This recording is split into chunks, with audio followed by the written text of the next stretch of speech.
Hi, I'm Michael, and this is Carelifornia. And as we bring this week to a close, there's still a lot of wrangling from the White House to try to goad Congress into getting a stimulus package done.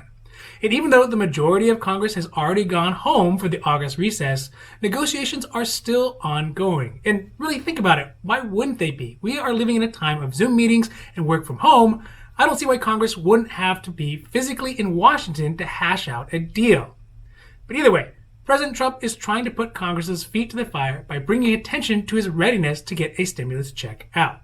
Then again, this is only contradicted by Trump's efforts to not fund the post office, which of course is how many people get their stimulus checks.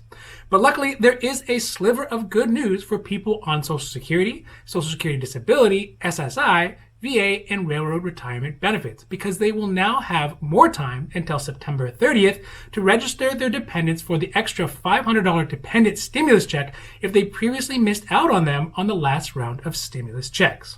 So tonight we are going over Trump's push for stimulus checks, his attempt to fund and defund the post office, and also the extended time frame for Social Security recipients, veterans, and railroad retirement benefit recipients to register their dependents for the extra $500 dependent stimulus checks.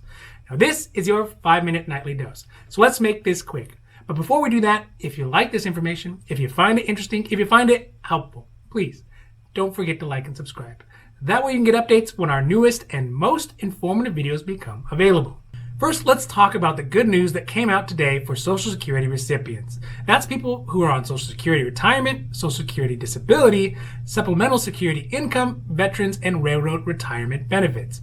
Many of these recipients were overlooked in the last round of stimulus checks because the program primarily uses tax records to create and distribute stimulus checks.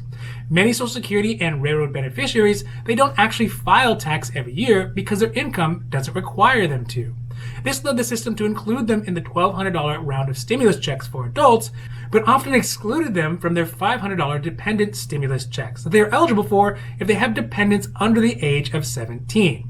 But now the IRS, the Internal Revenue Service, is giving some Social Security recipients more time to register for their $500 per dependent stimulus checks.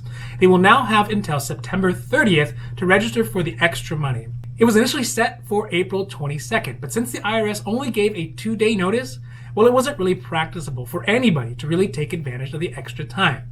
So starting on August 15th, that's tomorrow, recipients will be able to use the IRS's non-filer tool to input the information for their dependents. And I'll put a link down below to their online non-filer tool as well.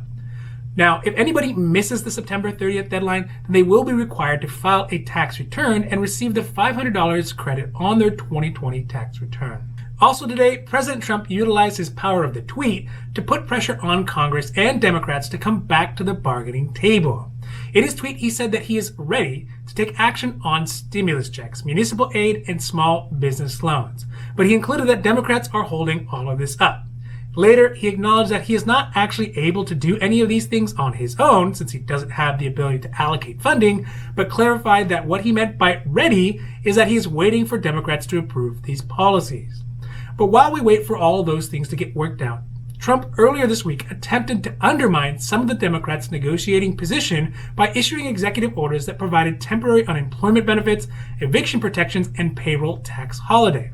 But given his limited powers, all these orders are maybe more of a signal of his intent rather than any real executive action. Lastly, in a bizarre way, President Trump this week, who has been seeking to potentially defund the U.S. Postal Service, has offered to provide billions in dollars of assistance to that same Postal Service.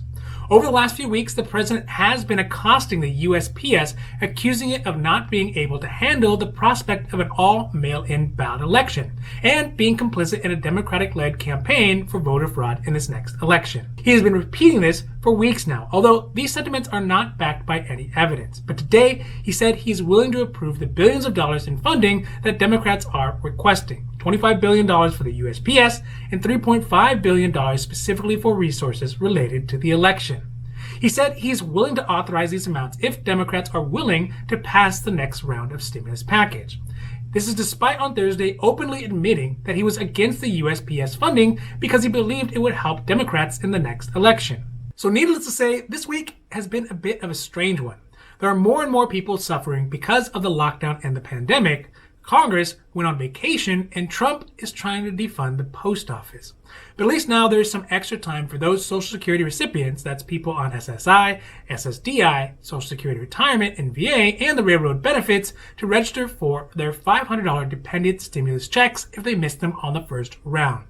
But the one thing that does keep me hopeful is that each day and week that passes, it seems that the White House and Republicans are coming closer and closer to the Democrats on their stimulus package negotiation terms.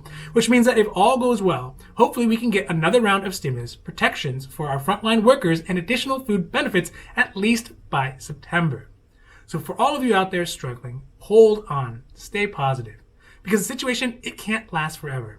I know it's hard, but eventually we will all get through this.